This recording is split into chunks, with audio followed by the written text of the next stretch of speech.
Bristol Community College, Mathematics with Dan Avedikian, Math 060, Topics in Developmental Mathematics, Section 2.9, Problem 2.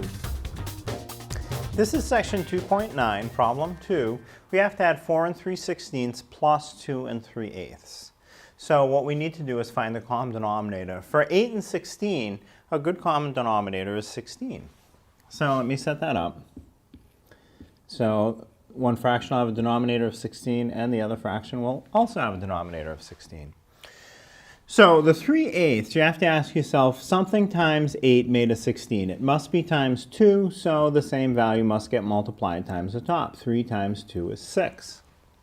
6/16 is the same as 3/8, but now it'll have a common denominator.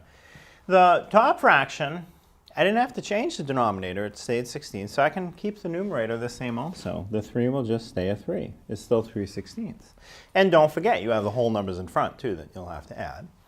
So now, 3/16 plus 6/16 is 9/16. And now, how about the numbers? 4 plus 2 more. 4 plus 2 more is 6. So the answer is 6 and 9/16. You should check to see if it can be reduced. In this case, it cannot be reduced. So our final answer is 6 and 9/16.